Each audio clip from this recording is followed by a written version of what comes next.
Jóvenes, buenos días. Espero que hayan tenido un buen fin de semana, listos para empezar una nueva.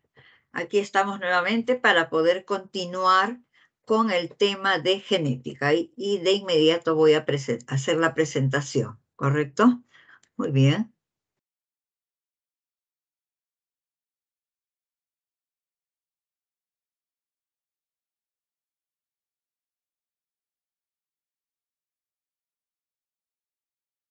Bien, la semana pasada estuvimos viendo, ¿no?, las leyes de Mendel.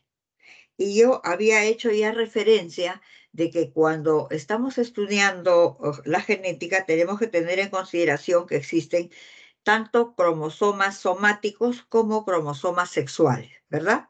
Todo esto forma lo que se llama el cariotipo de las especies, ¿de acuerdo? Bien, cuando nosotros vamos a hablar sobre genética del sexo, vamos a hablar específicamente de todo lo que acontece en los cromosomas sexuales.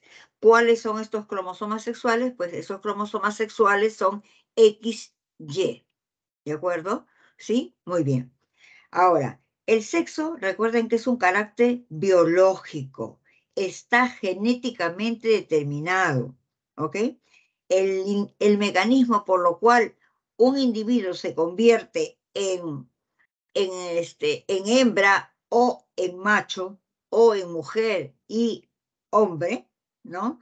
Se le denomina determinación del sexo, ¿de acuerdo?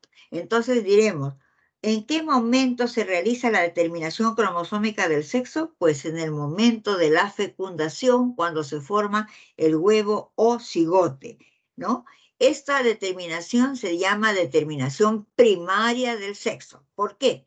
Porque la determinación secundaria ya se hace en la adolescencia de ese individuo, cuando ya, digamos, aparecen otras características para poder determinar ya completamente al sexo, ¿no? Por ejemplo, en los varones, ¿no?, aparece inicio de bocio, de barba, ensanchamiento ¿cómo se llama?, de la espalda, de los hombros, ¿no? En la mujer también hay aparición, ¿no?, de grasa para el incremento de las mamas, ¿no?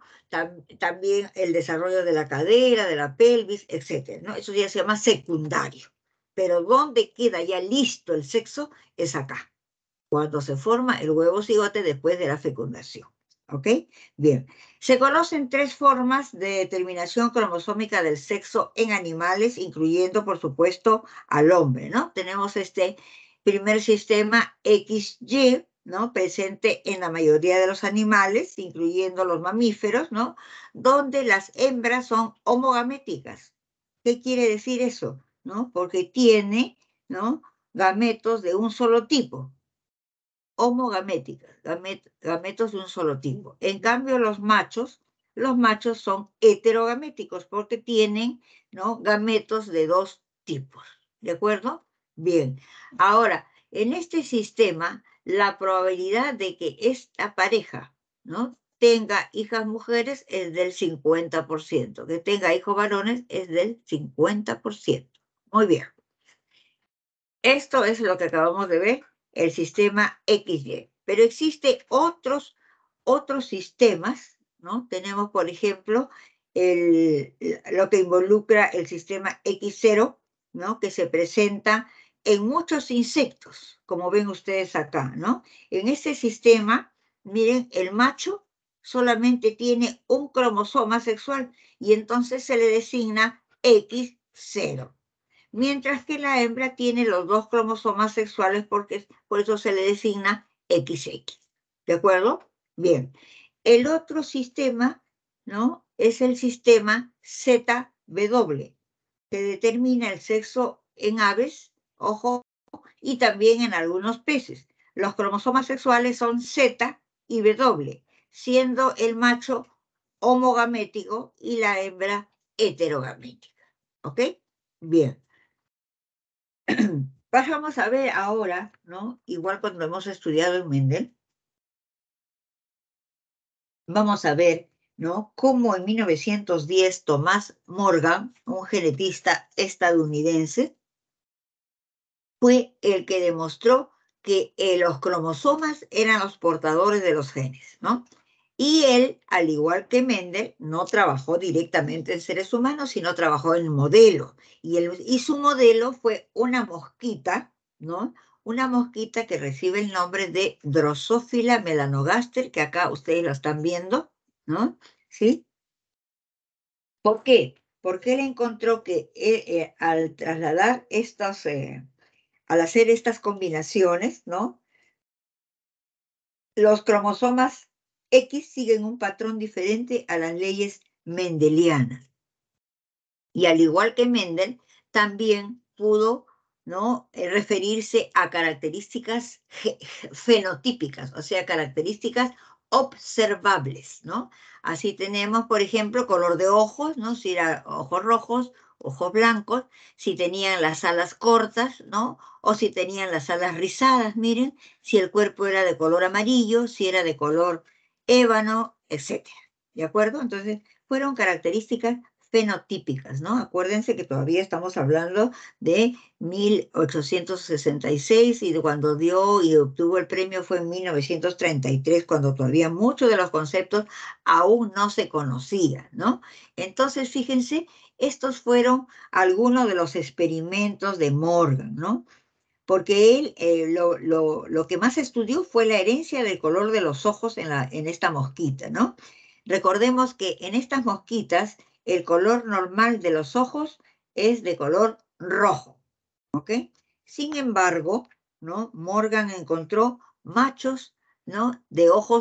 Machos de ojos blancos, ¿cierto? Y entonces hizo el cruce, ¿no? Al hacer el cruce, fíjense, ¿no? En esta F1, miren, hembra y machos todos de color rojo, tanto los machos como las hembras, ¿no? Luego se cruzaban estos, ¿no? Se cruzaban, ¿sí? Y en la F2, fíjense cómo se obtenía, ¿no? Todas las hembras de ojos rojos y todos los machos, el 50%, ¿no? De machos, porque estos son los machos el 100%, el 50% de machos, ¿no? De ojo rojo y el otro 50% de ojos blancos. Pero acá dice 25%, ¿no? Claro, porque si yo, ojo, y esto que esté bien claro, si yo digo, ¿cuál es el porcentaje de la descendencia de ojos rojos? Pues hablo del 75%, ¿no es cierto? De la descendencia, ¿sí? Pero si yo digo, ¿cuál es el porcentaje de hembras? ¿No? 50% de hembras, perdón, 100% de hembras son de ojos rojos. ¿Cuál es el porcentaje de machos de ojos rojos? El 50%. ¿Está claro? Bien. Acá desligando un poco los gametos, ¿no? ¿Sí? Vamos a ver, ¿no? En la hembra va a presentar, ¿cierto?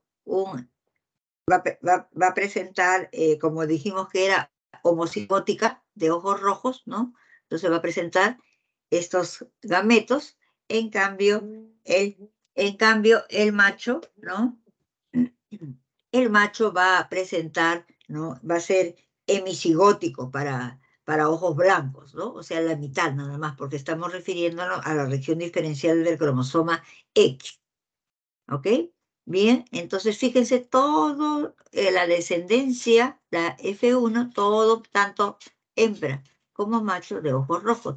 Pero si se cruzan estos, se va a obtener, ¿no? Fíjense, hembra de ojos rojos, macho de ojos rojos, quiere decir que de esta población, el 75%, sin tener en cuenta el sexo, ¿no? 75%, ¿no? Entre hembras y machos va a ser de ojos rojos y solamente el 25% de los machos tiene ojos blancos. ¿De acuerdo? ¿Sí? Vuelvo a repetir, si me preguntaran cuál es el porcentaje de hembras de ojos rojos, yo tengo que decir 100%. ¿Cuál es el porcentaje de machos de ojos rojos? Yo tengo que decir 50%. ¿Correcto? ¿Sí? Bien. Entonces, fíjense, ¿no? Los trabajos que realizó Morgan, este es otro para que lo vean más de cerca, ¿no? Donde la hembra es homocigótica para ojos rojos y acá el macho hemicigótico para ojos blancos, ¿no? Acá se ponen los óvulos, los espermatozoides y fíjense, todas las hijas son heterocigóticas con ojos rojos y acá todos los hijos son hemicigóticos de ojos rojos, ¿no? En este primer cruce, pero en este segundo cruce, ¿no? Ya vamos a ver que todas las hijas son heterocigóticas con ojos rojos y todos los hijos son hemicigóticos con ojos blancos. ¿De acuerdo? Bien. Bueno, esto es lo que ya acabamos de ver, pero acá, fíjense, ojo, miren, acá solamente se señala al cromosoma X. ¿De acuerdo? Fíjense, estos son machos, por lo tanto tiene dos cromosomas, XY, pero solamente el X está subrayado, ¿ok? Con este superíndice que me le llaman. ¿De acuerdo? ¿Por qué? Porque solamente lo que realizó los estudios este investigador, ¿no? Morgan, solamente estudió la región diferencial del cromosoma X, ¿de acuerdo? Entonces, XY, XWW homocigótica, ¿está bien? Bien, acá tiene ojos rojos y aquí ojos blancos, ¿no? En la F1 que se obtiene todos de ojos rojos, tanto machos como hembras, ¿no? Igualmente, acá tenemos, ¿no? Ya en la F2, ¿cierto? Fíjense, 75 de individuos, ¿no? Sí, 75% de ojos rojos y solamente 25 de ojos blancos. Las hembras, todas de ojos rojos, el macho, solo el 50% de ojos rojos, ¿no? Igualmente, ¿no? Si hacemos acá al revés, ¿no? El macho de ojos rojos y la hembra de ojos blancos, ¿cierto? Bien, tenemos en la F1, ¿no? Fíjense, ¿no? Vamos a obtener machos de ojos blancos y hembras de ojos rojos. En el cruce vamos a obtener, ¿no? Machos de ojos rojos, machos de ojos blancos, hembra de ojos rojos y hembra de ojos blancos. ¿Se da cuenta? ¿No? Muy bien. Bien, entonces, ¿cuál fue la conclusión que se llegó? Se llegó a que no, los experimentos de Thomas Morgan no cumplen las proporciones mendelianas, como acabamos de ver, ¿no? Y, digamos, un segmento diferencial del cromosoma X, ¿no? Es donde se localizan lo que se llaman los genes ginándricos, ¿no? Y por eso se le llama, ¿no? Que es responsable de la herencia ginándrica, ¿ok? Las hembras y los machos pueden resultar afectados, claro, porque miren, las hembras tienen XX, los gametos, y los machos XY, ¿se da cuenta? ¿No? Entonces, tiene también X, ¿ok? Esta es la mosquita del vinagre que ustedes pueden observar. Acá está la parte solamente delantera, miren, ¿no? Bien. Drosophila melanogaster. Ustedes se preguntarán, ¿por qué ¿cómo se llama? Se ha utilizado a esta mosquita. No por gusto se ha utilizado esta mosquita. ¿Por qué? Ojo, comparte más del 60% del ADN humano. ¿Está bien? Con la mosquita, lo que lo hace pues un perfecto modelo experimental para poder trabajarlo, ¿no? Y sabemos nosotros que esta mosquita sigue siendo estudiada para obtención de fármacos, para experimentar algunas dolencias humanas como cáncer, autismo, diabetes y otras, ¿ok? Bien, recordando. Los cromosomas sexuales son estos, donde el cromosoma X es de mayor tamaño y tiene aproximadamente entre 800 y 900 genes. Y como este cromosoma está presente en hombres y mujeres, estos genes que están dentro de estos cromosomas se pueden expresar en ambos sexos, ¿ok? Los genes que están ubicados en la región diferencial, que es esta, del cromosoma X, determinan la herencia ligada al sexo. ¿Ok? Por otro lado, el cromosoma Y es pequeño, solamente tiene de 50 a 60 genes. Uno de estos genes es el responsable de la determinación del sexo masculino y de la formación de los órganos reproductivos, los testículos, ¿no? ¿De acuerdo? Bien. Entonces, miren acá. Se ha hecho muchos estudios en estos cromosomas sexuales, ¿no? Recordando solamente, ¿no? Que miren, acá está la región diferencial del X, ¿no? Y aquí tenemos la región diferencial del Y, ¿no? Y se ha encontrado que tanto en la región diferencial como en esta zona, que es zona homóloga, ¿no? También hay genes, ¿no? Responsables de algunas dolencias, de algunos males que ocurren en humanos. Se ha trabajado bastante, ¿no? Entonces, por ejemplo, en la región diferencial del cromosoma X, acabo de decirlo, se localizan los genes exclusivos del X, que se llaman ginéndricos, ¿no? Caracteres ginándricos, ¿ok? En la región diferencial del cromosoma Y, se localizan, ¿no? Aquellos exclusivos del cromosoma Y, ¿ok? Y se llaman los caracteres o también los genes holándricos, ¿de acuerdo? ¿Sí? Bien. Y en la región homóloga, ¿no? En la región homóloga también vamos a encontrar otro tipo de genes, ¿de acuerdo? Bien, entonces vamos a ver que los que están acá, ¿no? Se llama, es considerado como herencia ligada al sexo, ¿no? Los que están acá, ¿no? Estamos viendo herencia restricta al sexo, ¿no? Y los que están en la región homóloga se dice herencia parcialmente ligada al sexo, ¿no? Acá ya visto de otra manera, ¿no? Fíjense, si nosotros tenemos el cromosoma X y el cromosoma Y, hay una región homóloga, ¿no?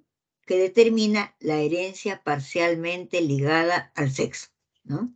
Y también tenemos la región diferencial del X que determina la herencia ligada al sexo. Y la región diferencial del Y que determina herencia restricta al sexo, porque ellos, solamente los varones, van a ser los que ¿cómo se llama? A heredar, ¿de acuerdo? ¿Sí? Muy bien.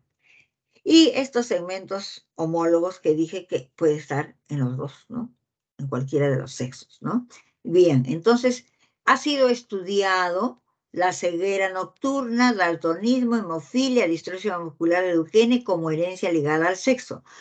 Como herencia parcialmente ligada al sexo está la ceguera total de colores, el labio leporino, la retinitis pigmentaria, el paladar hendido, la paraplegia espasmódica, la ceguera hereditaria.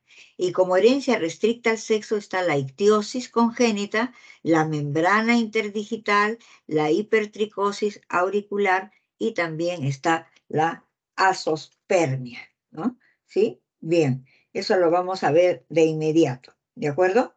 Bien, entonces vamos a empezar primero con la herencia ligada al sexo, es decir, ¿no? Que está, digamos, relacionada con la región diferencial del cromosoma X. Y en primer lugar vamos a ver a la hemofilia. El gen de la hemofilia tiene dos alelos, un alelo dominante y un alelo recesivo. En estos casos, ¿no? ¿Sí? La hemofilia es un carácter ginándrico, pero está determinado por este gen recesivo, que se localiza en la región diferencial del cromosoma X. Y este alelo, ¿no? Este alelo es normal, ¿no? Y ¿por qué se caracteriza la hemofilia? Porque genera problemas hemorrágicos. Acá lo que falta es la capacidad de coagular la sangre debido a que hay una mutación de factor proteico y por lo tanto no produce la coagulación, ¿no? Si en una coagulación normal ustedes saben que ahí participan las plaquetas y los factores de coagulación, ¿no? Tienes una herida, inmediatamente la herida coagula por estos factores, ¿no? Y se produce pues el cierre de la herida. Pero cuando no hay factores de coagulación, la herida no coagula y sigue sangrando y puede haber problemas hemorrágicos, ¿no? ¿Sí? Se dice que afecta fundamentalmente a los varones, ya que estudios realizados en poblaciones humanas indican que hay una incidencia casi nula para las mujeres. Bueno, eso se decía antes porque antes se creía pues que con algo pequeño, ¿no? Como también la menstruación, pues la mujer moría, por eso que no hay ninguna, ¿cómo se llama? No hay ningún dato, ¿no? ¿Sí? Bueno, ¿cuáles son los genotipos posibles para la hemofilia? ¿No? Miren, para la mujer, 3 genotipos para la mujer y para el hombre solamente 2. Acuérdense, estamos hablando de herencia ligada al sexo, o sea, solamente la región diferencial del cromosoma X. ¿De acuerdo? Bien. Si su genotipo es X mayúscula, la mujer es sana. Si su genotipo es XH mayúscula, XH minúscula, la mujer es sana. ¿Ok? Es portadora, pero tú fenotípicamente, ¿cómo la ves? Sana, ¿no? Porque cuando siempre se pregunta fenotipo, ustedes saben contestar portadora, pero portadora tú no le ves. Acuérdate que fenotipo es lo que nosotros vemos, lo que nosotros observamos. Nosotros vemos que es sana, ¿ok?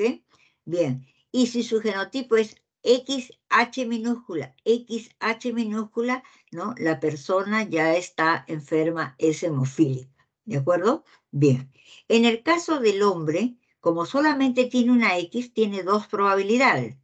X, H mayúscula Y, el hombre sano. X, H minúscula Y, el hombre hemofílico. ¿Correcto? Bien. Igualmente sucede para el daltonismo, ¿no? Donde el gen del daltonismo tiene 2 alelos, D mayúscula, ¿no? Que significa, ¿cómo se llama? El carácter sano, y D minúscula, que significa el carácter de enfermedad o daltónico, ¿no? Recordemos que el daltonismo, ¿no? Es la incapacidad de distinguir determinados colores, especialmente el rojo y el verde, como ustedes están viendo acá. Miren una persona normal, cómo ve los colores de este globo, ¿no? En cambio, una persona con visión con daltonismo, mire cómo ve los colores. ¿De acuerdo? ¿Sí? Es un carácter regulado por un gen recesivo también localizado en la región diferencial del cromosoma X. ¿Ok? ¿Cuáles son los genotipos? Igualmente como el anterior, 3 genotipos para la mujer, 2 genotipos para el hombre. XD mayúscula, persona sana, XD mayúscula, XD minúscula, la mujer sana, XD minúscula, mujer daltónica, XD mayúscula Y, hombre sano, XD minúscula Y, hombre daltónico, ¿ok? Acuérdense que este es otro carácter ginándrico, ¿ok? Que se localiza en la región diferencial del cromosoma X. Y la enfermedad está dada aquí en el carácter recesivo, ¿ok? Bien, algunos ejemplos. Si ambos progenitores son daltónicos, miren, acá está. Daltónico el hombre, daltónica la mujer. Entonces, para poder trabajar, ya ustedes saben que se trabaja con esta cuadrícula que se llama cuadrícula de Punnett, ¿no? Tú pones a un padre acá, o acá, como gustes, ¿no? Entonces acá se ha puesto, miren, XD, Y, XD, Y. Acá, XD, XD. Muy bien. Se cruza. XD, XD. Tenemos acá, XD, XD, XD, Y. Y tenemos luego XD, Y. ¿Ok? Entonces, ¿cómo es esta mujer? Daltónica. Esta otra, daltónica. Este hombre, daltónico, y este daltónico. ¿Ok? Entonces, si ambos progenitores son daltónicos, todos los hijos, hombres o mujeres, son daltónicos. ¿Ok? Bien. Acá, otra. Si la madre es daltónica, es esta, ¿no? Acá la ponemos a la madre. ¿Ok? Y el padre normal. Acá está el padre normal. ¿Ok? Muy bien. Se cruzan. Miren, esta es una mujer sana. Esta es otra mujer sana, ¿cierto? ¿Sí? Este es un hombre daltónico y este es otro hombre daltónico. ¿Qué quiere decir entonces? ¿No? De este cruce, todas las mujeres, el 100% de mujeres son sanas, ¿no? Y el 100%, es decir, todos los hijos varones son daltónicos. ¿Bien? ¿No? Igual, si la madre es portadora y el padre es daltónico, miren ustedes acá el resultado, ¿cierto? Esta hija, ¿no? Daltónica, esta hija sana, este hijo daltónico y este hijo sano, ¿no? O sea, del total, ¿no? La mitad de los hijos y de las hijas, mitad de las hijas y mitad de los hijos hombres son daltónicos, ¿ok? Y si la madre es portadora y el padre normal, miren ustedes, ¿no? Las mujeres sanas, pero la mitad de los hijos varones son daltónicos, ¿ok?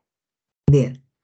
En la hemofilia hacemos igual, ¿no? Vamos a ver unos cuantos ejercicios nada más, ¿no? Y entonces tenemos acá, miren, mujer sana, ¿no? Y hombre sano, ¿cierto? Es sana, portadora, pero es sana, ¿ok? Entonces tenemos acá, ¿no? El cruce de los gametos y fíjense, ¿no? Fíjense ustedes cómo son las hijas. Las hijas son sanas, ¿no? En cambio, en los varones, el 50% es afectado, ¿ok? En los hijos varones. Acá, fíjense, ¿no? Mujer sana, homocigótica, ¿ok?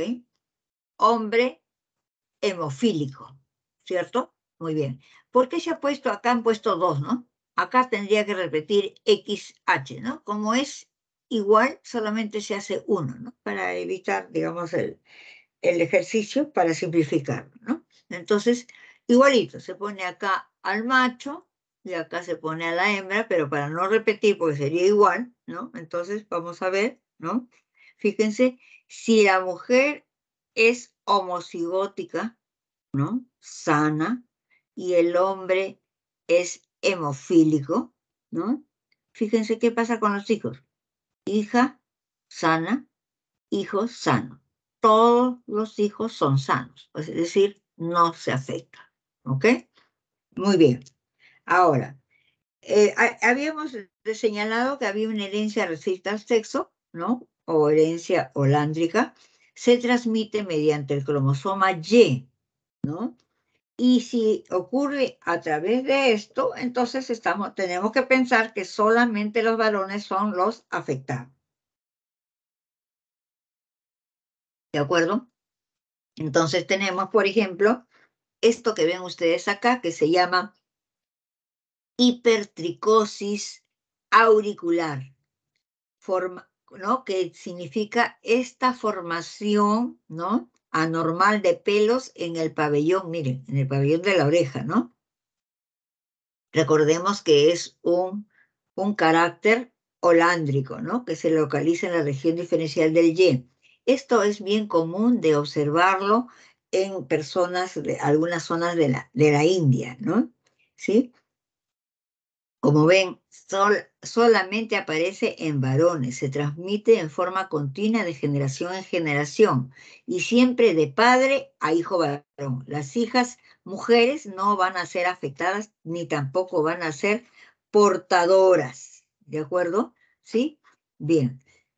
También existe otra característica que es el síndrome de solo célula de Sertoli, que es producida por un gen que altera las etapas tempranas de la espermatogénesis. ¿Qué quiere decir? No hay buena formación o simplemente no forman espermatozoides, lo que se conoce con el nombre de azospermia. ¿Ok? Bien.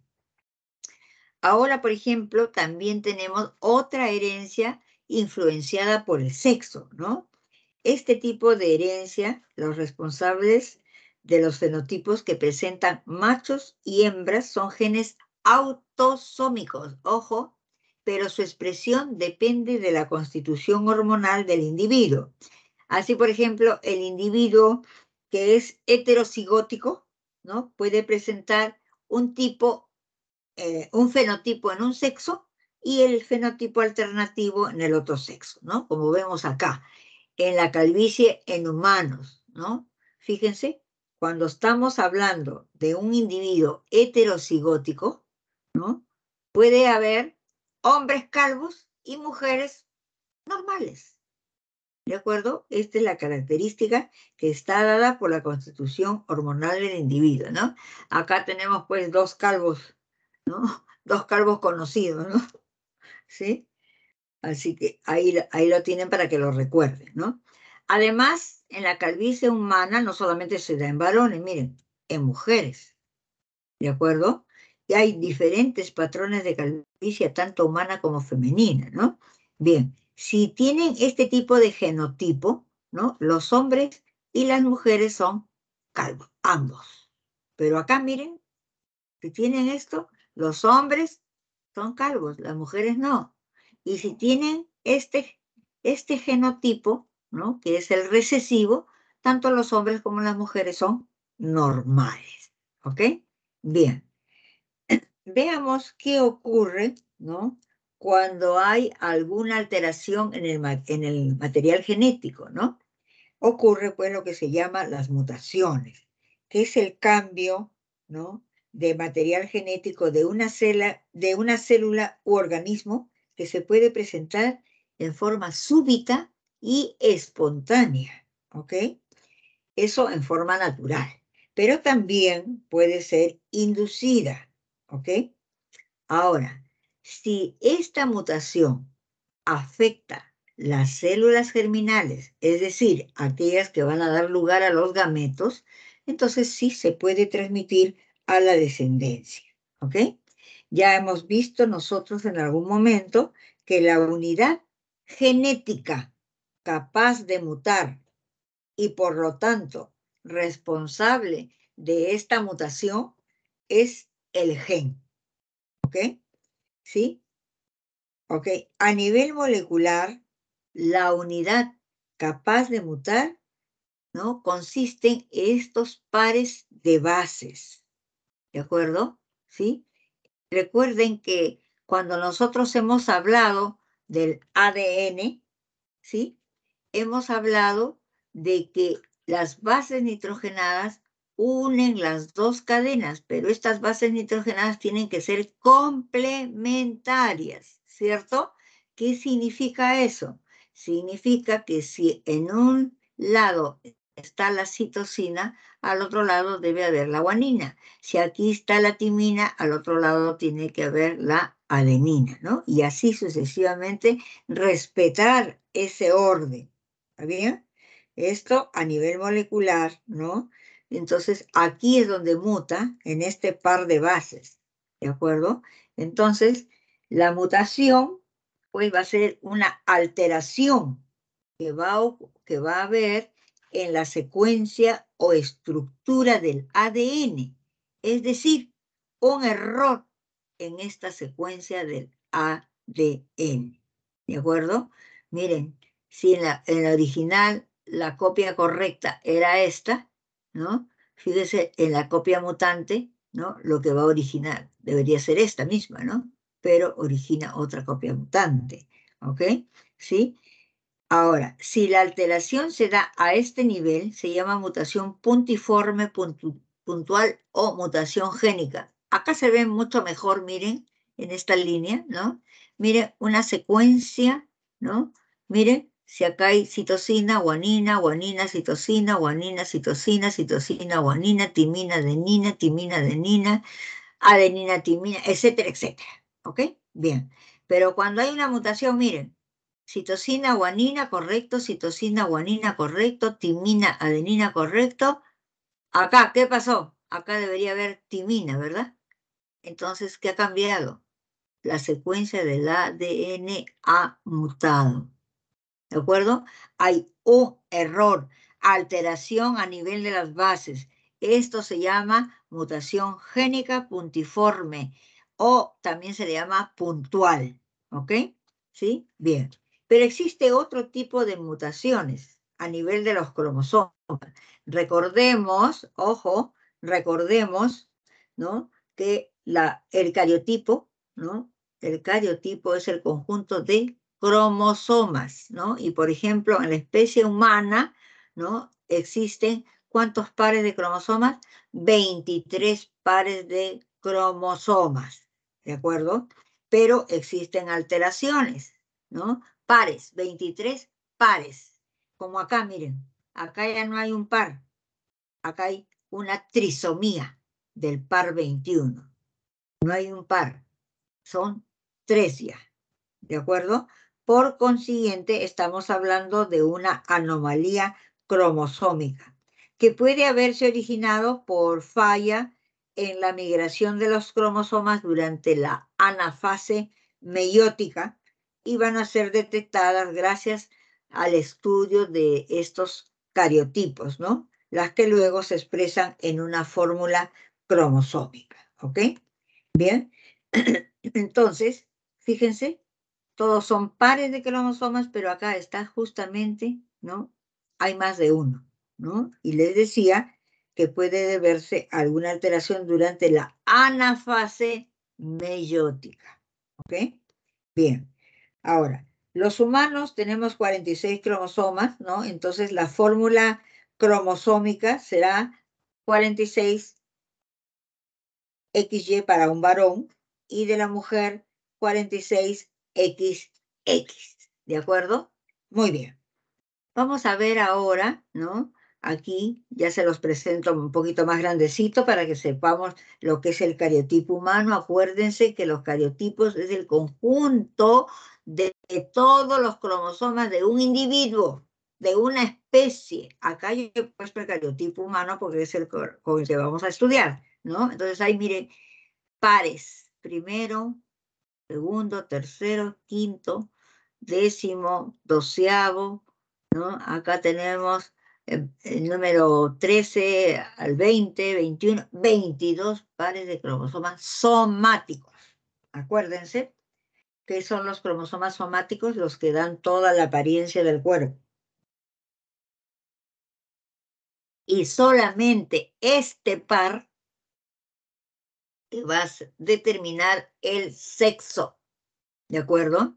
En este caso, miren, tenemos el cromosoma X que hemos dicho de mayor tamaño y el Y pequeñito, entonces estamos hablando de un cariotipo humano de un varón o de un hombre, ¿no? Donde hay 44 cromosomas autosómicos más XY, igual 44, 45, 46. Ese es un cariotipo de un varón normal, ¿ok? De una mujer normal, igual, miren, 22 cromosomas somáticos y miren el par de cromosomas sexuales XX. Entonces, el cariotipo de una mujer normal, 44A más XX igual total 46. ¿De acuerdo? Bien. Entonces, conociendo lo normal, vamos a estudiar, ¿no? Aquellas alteraciones, ¿no? Y vamos a empezar, ¿no? Con estas alteraciones numéricas de los cromosomas que reciben el nombre de aneuploidías, ¿ok? ¿Sí? Es una anomalía de los cromosomas sexuales llamados también gonosomas, ¿de acuerdo?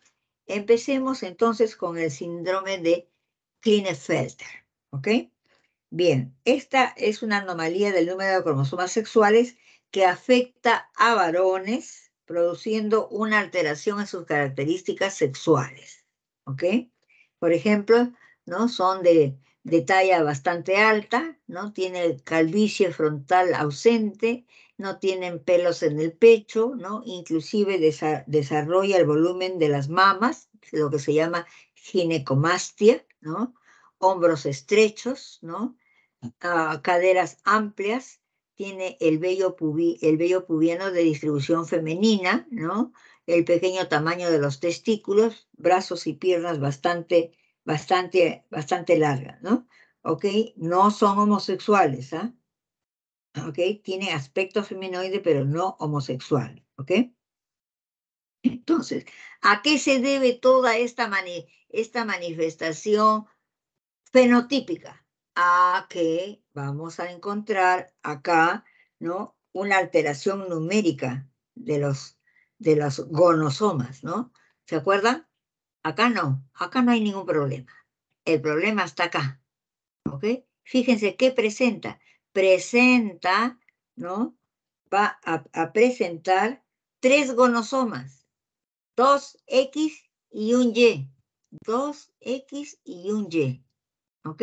Entonces su fórmula cariotípica es 22, o sea, 44 autosómicos, porque esto no es lo que está afectado, más XXY. Lo que normal era XY, ahora es 2X. O sea, hay incremento, hay 3 gonosomas, ¿no? Y entonces el cariotipo es igual a 47. ¿Ok? Bien. Otra alteración también en el número de cromosomas es el síndrome de Turner, ¿no? Se trata de una monosomía del cromosoma X, ¿no? Acá afecta la expresión sexual de los individuos que poseen esta alteración, ¿no? Apariencia femenina, baja estatura, infantilismo sexual, implantación baja del cabello, ¿no? También tiene ovarios disfuncionales, no hay menstruación, ¿no? Infantilismo sexual, cuello alado, ¿no? Presenta acá pliegues laterales, ¿no? Que le llaman acá, en cuello corto, ¿no? Esterilidad, deformaciones del codo, ausencia de menstruación, uñas displásticas, metacarpios cortos, ¿no? Acá pezones separados, tórax ancho, etcétera. ¿Ok? Muy bien. ¿A qué se debe? Se debe, miren, estos cromosomas autosómicos normales, no hay problema. La alteración está acá, en los cromosomas sexuales. ¿A qué se debe? Que solo hay un cromosoma sexual, hay solamente un X, por lo que el cariotipo tiene ¿cuánto? 45. Entonces yo digo la fórmula, 44A normal, más, si hay uno solo, X, pero tengo que completarle que no hay el otro y tengo que poner 0, X0. Entonces 44 más 1, 45 es el cariotipo del síndrome de Turner. ¿De acuerdo? Bien. Hablemos ahora del síndrome de triple X, ¿no? Como ven ustedes, la alteración es acá, ¿no? Se trata de mujeres de talla bastante alta, ¿no? Desarrollo normal, sexual, pero inclusive pueden quedar hasta embarazadas, ¿no? Sí, tienen una inteligencia dentro del rango normal, pero también hay, ¿cómo se llama? Con algunas deficiencias, pueden tener algunas discapacidades, ¿no? Y tener problemas de conducta, ¿no? Casualmente pueden aparecer síntomas significativos. Miren, acá igual, miren, 22 pares iguales, o sea, 44A, más XXX igual 47, se le llama el síndrome del triple X o síndrome de superhembra, ¿no? También tenemos otro síndrome de supermacho o doble Y. Igualmente, miren, 22 normales, 44A, más, ojo, XYY. Acá ya no hay 2X, sino 2Y, ¿no? Se caracteriza porque son personas de talla elevada, piernas bastante, es este de acá en comparación este es normal y este es la persona que tiene el síndrome, ¿no? ¿Sí? Desarrollo normal de los órganos sexuales, ¿no? Presenta trastornos de conducta y son personas muy agresivas, ¿no? Sí, si se hizo un estudio en la cárcel y encontró un alto porcentaje que tenían este síndrome, ¿no? Pero no por eso quiere decir que todos son los que vayan a hacer, ¿no? Se presenta uno de cada 1000 niños que nacen, ¿no? ¿Sí? Entonces se debe a que existe un gonosoma de más. Su fórmula, 44A más XYY, igual 47, ¿ok? Bien. Aquí, jóvenes, tener un poquito de cuidado. Miren ustedes, este síndrome de Down, que también es un ejemplo, pues, bastante conocido, ¿no? Conocido como trisomía del par 21. Par 21, ojo, par 21 no es no son cromosomas sexuales, ¿ah? Acuérdense que hasta el par 22 son cromosomas somáticos, ¿ok? Esta es una alteración de cromosomas autosómicos o somáticos, el par 21, ¿ok? Es la más frecuente en la especie humana, ¿ok? ¿No? Aquí, en este caso, ¿no? También tenemos la nomenclatura de 47, ¿no? Y la existencia de un cromosoma 21 adicional, ¿ok? Las personas con síndrome de Down tienen un pliegue cutáneo sobre los ojos, ¿no? Que se le llama pliegue epicántico, oblicuo, tiene bajo coeficiente intelectual en el rango de leve a severo, estatura baja, protusión lingual, es decir, que la lengua, pues, eh, no la pueden contener en el interior, ¿no? Pliegue transverso en las palmas, ¿no? Pliegue de simio que le llaman, lo mismo acá, la brecha entre el primer y segundo, por eso que hay problemas para que se pueda movilizar, ¿no? Fíjense el perfil facial plano, lo mismo el occipucio plano, o sea, es un fenotipo, pues, característico, ¿no? Lo que vemos. Por supuesto que pueden tener, pues, afectaciones cardíacas, pulmonares, ¿cómo se llama? También puede haber algún otro problema de hernias, ¿no? Deformidades cardíacas, etcétera, ¿de acuerdo? Bien, pero como se trata, miren, de genes autosómicos, entonces nuestro cariotipo, miren, ¿cómo va a ser? 45, aquí ya hay. Lo normal era 44, ¿no? Pero hay uno de más. Le pongo 45 autosómicos. ¿Está bien? Y si es mujer, XX, si es varón, XY. O sea que acá es la alteración, ¿cierto? Hay muchísimas alteraciones numéricas en cromosomas autosómicos, ¿no? Solamente esta que es la anomalía más frecuente en la especie humana, ¿no? Y también, por ejemplo, ¿no? Para poderles indicar que no solamente es en el par 21, ¿no? Acá, por ejemplo, miren, tenemos esta anomalía en el par 18, ¿ok? Igualito, la fórmula, ¿no? 45A más XX es mujer, 45A más XY si es varón, ¿no? Y se caracteriza, pues, porque lo padecen niños recién nacidos que tienen una tercera copia, ¿no? Donde prácticamente, pues, tienen deformación de las manos, de las uñas, de los dedos, falta de respiración, manchas en la piel, etcétera, etcétera, ¿no? ¿No? Como está acá, ¿no? Uñas atrofiadas, pies deformes, defectos oculares, esto ya, ¿no? Pueden tomarlo ya de la plataforma, ¿ok?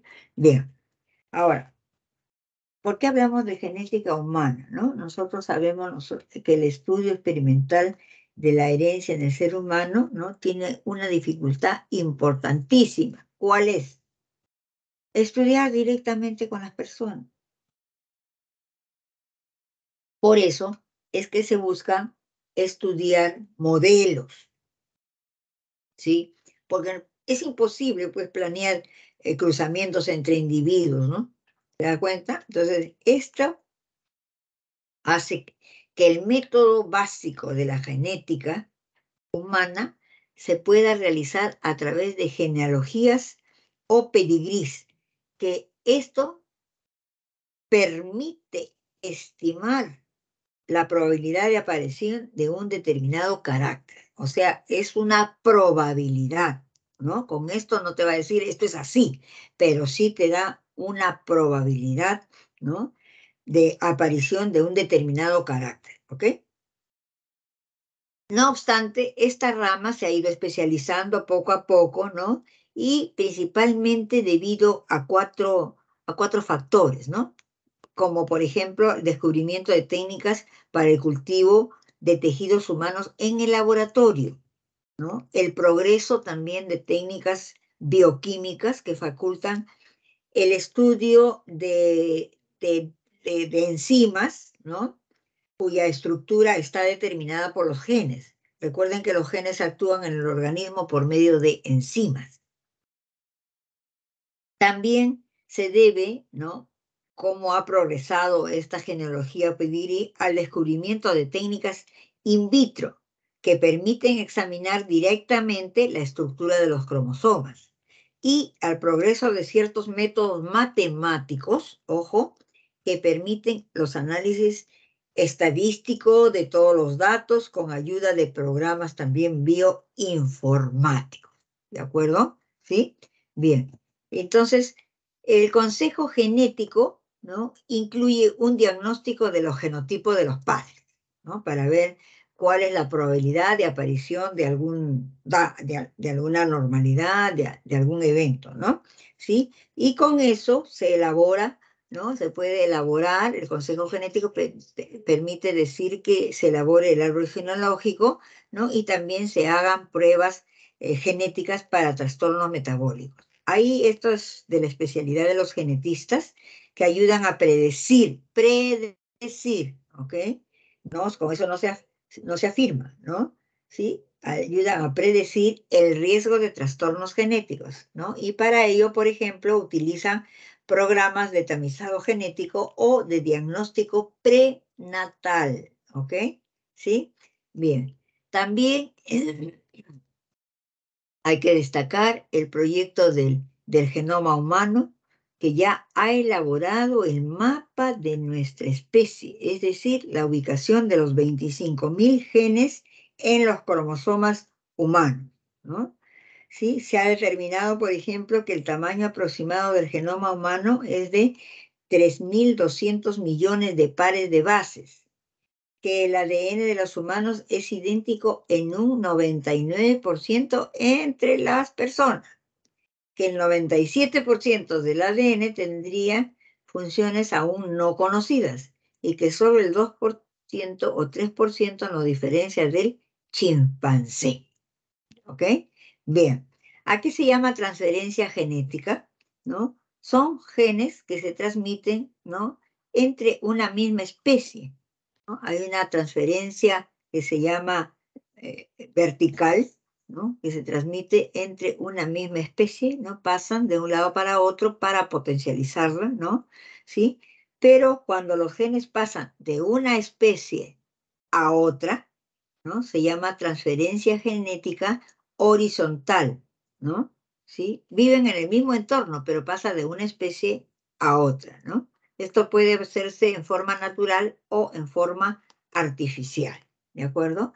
Y por último, también tenemos organismos genéticamente modificados, ¿no? Son organismos vivos cuyas características han sido cambiadas por ingeniería genética en los laboratorios para introducir genes exógenos de una especie a otra y, por supuesto, hallar una buena competitividad, ¿no? O sea, para mejorar, ¿no? Por ejemplo, el maíz, ¿no? Este es frijol, pero el ejemplo que les voy a dar es el maíz contiene genes de un bacilo, que es una bacteria, ¿no? Este bacilo es tóxica para larvas de lepidópteros, ¿ok? ¿Sí? Entonces, estas larvas mueren cuando comen las hojas o tallos del maíz, ¿no? Logrando que el cultivo sea resistente a plagas. ¿Se da cuenta? Para eso es que se modifica, ¿no? ¿Sí? Para poder conseguir mejoras, ¿no?, en el cultivo, sobre todo en el cultivo, ¿no? ¿No? Entonces, esa transferencia, ¿no?, se hace, ¿no?, de una especie a otra, es decir, una transferencia horizontal, lo que hacen en el maíz, ¿ok? Bien. Y con respecto a la bioética, se conoce como la rama de la ética que se ocupa de promulgar los principios de conducta que un individuo debe contemplar cuando realiza una investigación, ¿no? ¿Sí? Así tenemos ya estudios que se han realizado, ¿no?, en 1997, ¿no?, donde decía que el genoma humano es patrimonio de la humanidad y que cada individuo tiene derecho al respeto de su dignidad y derecho cualquiera que sean sus características genéticas. En el 2003 también con una declaración internacional sobre los datos genéticos humanos, ¿no?, cuyo objetivo era garantizar la dignidad y derechos humanos en materia de recolección, tratamiento, utilización, conservación de datos genéticos, teniendo presente la igualdad, la justicia y la solidaridad, ¿no? Esta declaración dice que el recojo de material genético humano debe basarse en que haya un consentimiento previo, libre, ¿no? Con conocimiento de causa, que ya se les haya explicado, sin ánimo de lucro o de obtención de beneficios personales, ¿no? Muy bien. Y los principios de bioética, pues están señalados acá, ¿no? Señalan 4 principales. Principios de autonomía, ¿no? Que es la obligación de respetar los valores y opciones de cada individuo en aquellas decisiones básicas que le atañen, ¿no? Sobre todo sobre su organismo, ¿no? ¿Sí? Este es un principio fundamental, ¿no? Para que la persona, ella propia, autorice si participa en el estudio o no. El principio de beneficencia es la obligación de hacer el bien. No se puede hacer un bien a costa de hacer un daño, ¿no? O sea, por hacer un trabajo, ¿no? No puedes inocularle a una persona X cualquier cosa, ¿no? Como antes se hacían, ¿te acuerdas con los judíos? ¿Cierto? Bien. También principio de no maleficencia, ¿no? ¿Qué quiere decir? Abstenerse intencionalmente de realizar actos que puedan causar daño o perjudicar a otros. Es decir, se trata de no perjudicar a otros, ¿no? Este principio va de la mano con este, para que prevalezca el beneficio sobre el perjuicio. Y el principio de justicia, ¿no? Ya eso prácticamente tenemos ya en la cabecita, ¿no? Que viene a ser un reparto equitativo de cargas y beneficios, ¿no? Para el bienestar, evitando la discriminación en el acceso a los recursos, principalmente, ¿ok? Bien, con esto, ¿no? Damos por finalizada la parte de genética y vamos a empezar a estudiar, ¿no? ¿Qué cosa es lo que viene sucediendo, ¿no? A lo largo del tiempo, ¿no? ¿Sí? Ahí dice, ¿no? La historia del universo y de la Tierra nos indica el recorrido de la materia viva, ¿no? Entonces, ¿qué cosa es lo que vamos a ver ahora, ¿no? Hemos visto ya, ¿no? ¿Cómo se llama? Cómo evoluciona los seres vivos, cómo cambia, ¿cierto? Pero tenemos que hablar un poco, ¿no? De cómo ha aparecido, ¿no? Cómo apareció la vida sobre la tierra, ¿no? Ahí menciona, ¿no? Que hace más o menos 4.000 millones de años, ¿no? ¿Sí? Apareció, pues, ¿no? Eh, digamos, algunos indicios, ¿no? De que se estaba formando algo, ¿no? Porque se presume que la Tierra, ¿no? Tenía, pues, en esa época, ¿no? Hace 4.000 millones de años, ¿no? Tenía, pues, una atmósfera primitiva que contenía agua, contenía metano, amoníaco, hidrógeno y un escaso porcentaje de anhídrido carbónico, ¿no? Bueno, esto no era habitable para ningún ser vivo, ¿cierto? ¿Sí? Y entonces parece que con el tiempo, tanto el hidrógeno como el amoníaco y el metano se fueron perdiendo de modo tal que ya la atmósfera se hizo cada vez menos reductora, ¿no? ¿Sí?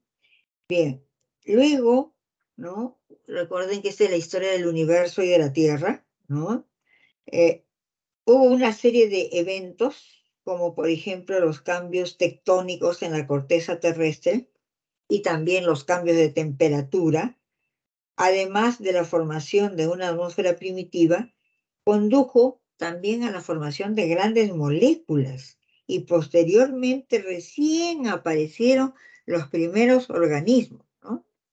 Ahora, otro factor que también se considera importante es la fotosíntesis, ¿no? Por el cual las plantas verdes convierten la energía solar en energía química para su crecimiento y desarrollo, ¿no?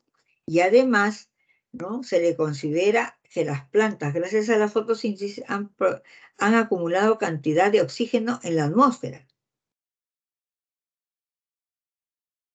Entonces, podríamos hacer una buena referencia, ¿no? De que ha ocurrido un tipo de evolución química de compuestos inorgánicos a orgánicos y también de evolución biológica, ¿no? ¿Sí? Bien. Bueno, desde que se habla del origen de la vida y hasta la fecha, aún hay muchas interrogantes y ha sido motivo de muchas teorías, ¿no? Ahí tenemos en la lámina, ¿no? Tenemos las principales teorías, no por eso quiere decir que sean vigentes, pero son las teorías que para su época pues marcó, ¿no? Un indicio. Y entonces tenemos, por ejemplo, ¿no? La teoría de la generación espontánea, ¿no? Propuesta por Aristóteles, la teoría quimiosintética propuesta por Oparín, la teoría cosmogónica propuesta por Arrhenius, que lo vamos a mirar a continuación. ¿Ok? Bien. La teoría de la generación espontánea propuesta por Aristóteles, ¿no? Se fundamenta en la idea de que la vida surge de la materia inanimada o de sustancias en putrefacción, ¿ok? Como por ejemplo que las lombrices salen del lodo, que los gusanos de la carne salen de la carne, bueno, los gusanos salen de la carne putrefacta, ¿no? Pues sabemos que son gusanos de la mosca, ¿no? Los ratones que salen de varios desechos, ¿no?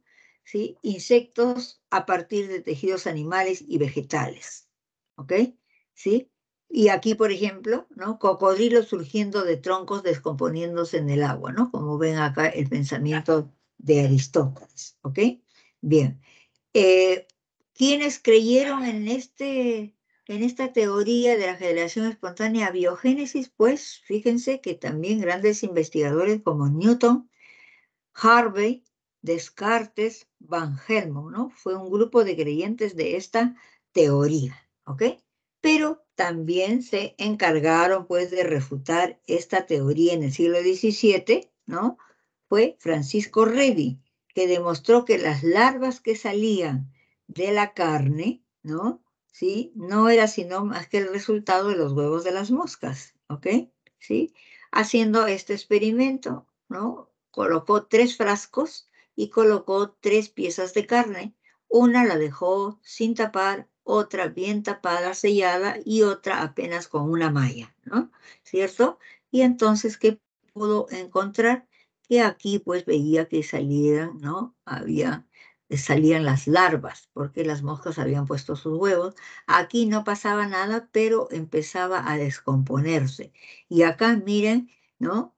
A través de esta malla pasa el olor y hace, ¿no? Hace que las moscas coloquen sus huevos, ¿cierto? ¿Por qué? Porque ellos acuden siempre por los olores fuertes, ¿ok? Bien. Eh, Otro que también hizo la refutó, ¿no? Fue Lázaro Spallanzani. Este encontró que caldos vegetales y otras sustancias sometidas a altas temperaturas y ¿no? Prolongado tiempo, ¿no? ¿Sí? En recipientes herméticos cerrados, nunca desarrollaban microorganismos, y cuando estos recipientes estaban abiertos, ahí sí, ¿no? Desarrollaban microorganismos, ¿no? Entonces, fíjense, puso a hervir, ¿no? Muy bien, no había microorganismos, pero lo dejó abierto, se llenó de microorganismos. Acá también puso a hervir, pero lo cerró y no había microorganismos. ¿Ok? Bien, han habido ya muchos trabajos, ¿no? Finalmente, ¿no? En el siglo XIX, los experimentos de Pasteur demostraron que los resultados obtenidos anteriormente por otros investigadores era por la presencia de microorganismos, ¿no? Que contaminaban, ¿no? el lugar, resultando de manera absoluta, ¿no? Refutando ya este concepto de generación espontánea, ¿no? Entonces, él hizo, ¿no? ¿Cómo se llama el siguiente experimento? ¿No? Fíjense, utilizó casi un mismo balón, ¿no? Pero el cuello lo hizo curvar con ayuda de, ¿cómo se llama?, del calor, hizo que se curvara, ¿no? A manera de cuello de cisne, ¿no? Les hizo hervir el caldo, ¿no? Y vio que lo dejaba sin tapar, ¿no? ¿Y por qué? Porque acá quedaban retenidos los microorganismos, ¿no? Pero, ojo, ¿no? Este mismo frasco, que era vertical, lo colocó inclinado. Y miren cómo los microorganismos encontraron la forma para poder ingresar y poder contaminar el medio. ¿Se da cuenta? Entonces con eso se decía pues que había, ¿no?, una contaminación directa, que no había la generación que brotaba de la nada, ¿no? O que aparecían solamente del medio ambiente. ¿Ok? Bien. La teoría cosmogónica, que fue seguida por Svante Arrhenius, ¿no?, en 1908, ¿no?, también recibe el nombre de panspermia, ¿no? Fue propuesta por este científico, ¿no?, que creían que ciertas células parecidas a las bacterias, ¿no?, primero estuvieron en otro planeta y después viajaron a la Tierra en un asteroide. La posibilidad de que la vida se pueda originar en otros cuerpos estelares y llegar a la Tierra, ¿no?, considerando así la expansión del universo, ¿no?, que es una de las propuestas de Arrhenius. ¿Ok? Esta expansión de formas de vida a través del universo se llama panspermia, ¿no? Pero ¿cuáles son los argumentos que se oponen, ¿no? ¿Sí? Que el espacio no permite la supervivencia de la vida, ¿no? Se ha descubierto algunos organismos que pueden sobrevivir en dichas condiciones, pero aún no se tiene ciencia cierta. Que la atmósfera primitiva en formación es menos densa que la actual, ¿no? Y que el ingreso de un cuerpo a la Tierra produce una fricción y una alza de temperatura, ¿no?, lo cual pues imposibilita, ¿no?, que se traslade vida de un planeta a otro, ¿no? Porque los meteoritos, por ejemplo, cuando llegan a la atmósfera, se calientan por el roce con el aire y caen a la Tierra al estado incandescente. ¿Se da cuenta? Entonces, no podría haber vida ahí con esa incandescencia, ¿verdad? Bien. Por último, tenemos que hablar sobre la teoría quimiosintética, ¿no?, que explica el origen de la vida de acuerdo a la biogénesis, y acá ya está hablando de ¿cómo se llama?, de leyes, tanto físicas y químicas, que están vigentes, ¿no? Y que las condiciones existentes en la Tierra primitiva eran diferentes para permitir que surgiese la vida de un material no vivo. ¿Ok? Bien. Este biólogo inglés Haldane fue el que lo presentó primero, ¿no? Y luego el biólogo ruso Oparin en 1936, ¿no? También fue presentado por el químico americano Harold Urey en 1950, ¿ok?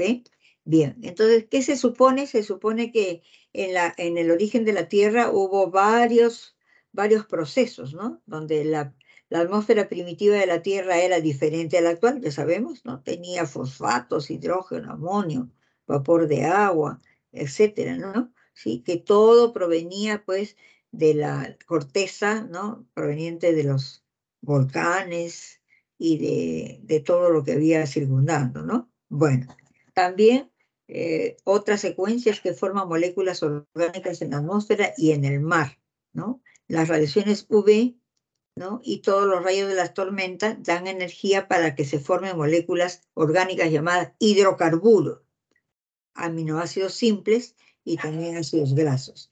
Estas, mencionaba Oparin, cayeron al mar, ¿no?, formando una rica sopa caliente y delgada, ¿no? Y ahí se formaban, ¿no?, se formaban una serie de moléculas, ¿no? Principalmente los aminoácidos formaron péptidos, los glúcidos polisacáridos, y los hidrocarburos formaron los ácidos grasos cuando se combinaron un azúcar de 3 carbonos, ¿no? Entonces se formaron los agregados moleculares, las macromoléculas, unas fueron disgregadas por radiaciones UV, mientras otras se combinaron, ¿no? Dando lugar a los que se llaman coacervados, que atrajeron otras formas, ¿no? Y formaron una membrana primitiva y desarrollaron la capacidad de tomar y usar energía de aquellas moléculas que estaban en el mar, de crecer, de reproducirse, ¿no? Por ejemplo, con la ayuda de bases nitrogenadas púricas y pirimídicas, ¿no? ¿Sí? Y que hasta este estado ya se podía considerar como viva a estas moléculas heterótrofas, ¿no? Luego de la formación de los ácidos nucleicos permitió una verdadera organización interna, ¿no? Y entonces, como no existía oxígeno en esta atmósfera, las primeras formas de vida fueron mediante respiración anaeróbica. Luego, al formarse, ¿no? Durante la respiración dióxido de carbono y debido a la competencia para aprovechar la energía de algunos carbohidratos, nacen los primeros organismos autótrofos, que son los que toman el CO2 y el agua para elaborar el alimento y desprender oxígeno. Y finalmente, ¿no? Ya forman los aerobios, ¿no? Donde el oxígeno liberado por la fotosíntesis va permitiendo, ¿no? Ya tanto, ¿no? Que aparezcan los heterótrofos, ¿no? Entonces aquí ya hay un equilibrio, ¿no? ¿Sí? Entre los autótrofos y los heterótrofos, porque mientras los autótrofos degradan los carbohidratos para obtener energía, los autótrofos, mediante la energía luminosa, ¿no? Elaboran carbohidratos, ¿ok? Estas fases hipotéticas fueron experimentadas por Miller y Urey, ¿no? Porque él habló de lo que ocurría en la naturaleza, pero ellos trataron, ¿no? De comprobar en el laboratorio lo que aconteció en la naturaleza. Y entonces acá, en este experimento, ¿no? Miller y Urey, acá en la foto, ¿no? Pueden observar que hicieron este experimento donde acá a este balón le dieron el nombre de el estado de atmósfera y acá lo que ocurría en el mar. Entonces, acá le pusieron agua, le pusieron fuente de calor y por supuesto el vapor de agua fue ascendiendo, ¿no? Por esta bomba de vacío y llegó justo acá a este ambiente atmósfera. En este ambiente atmósfera habían colocado metano, amonio, hidrógeno y también le hicieron que saltara pusieron electrodos para que brincara la chispa eléctrica como si fuera relámpagos naturales, ¿no? Y luego le pusieron, esto estaba incandescente, ¿no? Entonces le pusieron un sistema de enfriamiento, ¿no? Y luego le pusieron toda esta trampa, digamos, ¿no? ¿Sí? Para poder colectar lo que se había hecho, ¿no? Y perfectamente, ¿no? Sabemos, ¿no? Que al final, ¿qué cosa se colectó? Pues se colectó una serie de ácidos, ¿no? Ácidos importantes, ¿no? Que sabemos que son ácidos orgánicos los que se había colectado ahí, ¿no? Los ácidos orgánicos importantes, ¿no? Y se pudo comprobar pues tranquilamente, ¿no? Que realmente esta teoría, ¿no? Que evolucionó bastante a todo el mundo, ¿no? Es la que más prevalece, ¿no? Porque ahí el resultado fueron moléculas orgánicas de ácido aspartico, glutámico, acético, fórmico, urea, alanina, glicocola y otras moléculas orgánicas más, ¿no? Entonces, con eso quedó demostrado que esta teoría quimiosintética pues, es una de las más vigentes, ¿no? Y la que tiene mucha consideración. ¿Por qué? Porque han hecho muchos estudios al respecto, ¿no? Como estos de Urey, que prácticamente con esto comprobó, ¿no? Esta teoría quimiosintética, ¿ok? Porque recuerden, todo lo que dijo Oparín, Miller y Urey lo llevaron al laboratorio. y hicieron simulaciones. Recuerden que todo lo que se hace en el laboratorio es una simulación de lo que ocurre, ¿no?, en el ambiente. Entonces, acá, ¿no?, pusieron todas las condiciones simulando la Tierra primitiva, ¿no?, y la atmósfera con estas descargas. Acá le pusieron electrodos, ¿no?, y esto representaba, pues, el mar, ¿no? Y para que se eleve el vapor de agua, pues tenían que colocarle una fuente de calor. ¿De acuerdo? Bien. De esto sometieron, pues, ¿no? Y sabemos nosotros que las sustancias producidas eran aminoácidos, ¿no? Lo que acá se obtuvo. Aminoácidos, formaldehído, ácido acético, cianuro de hidrógeno, etcétera, y otras. ¿De acuerdo? Muy bien. Pero bien, vamos a ver, ¿no?, que así como han habido, ¿no?, han habido varias teorías, ¿no?, con respecto al origen de la vida, ¿no?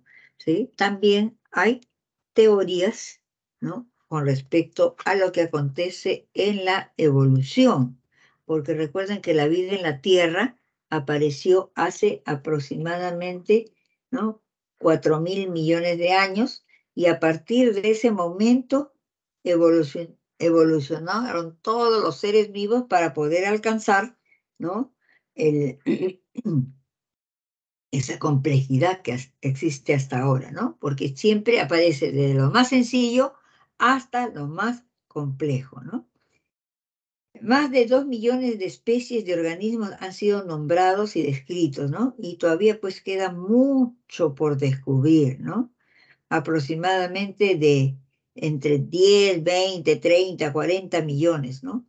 Esta diversidad biológica incluye a todos los tres dominios: bacteria, arcaea, eucaria. En este contexto, se consideran todos los procesos, ¿no?, e interacciones que ocurren en los ecosistemas.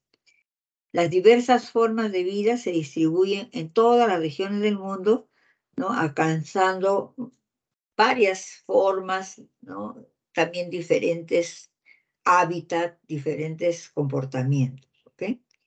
Ahora, esta diversidad biológica está ligada a todos los procesos evolutivos, ya que se origina a partir del cambio evolutivo que ocurre en las poblaciones, ¿ok?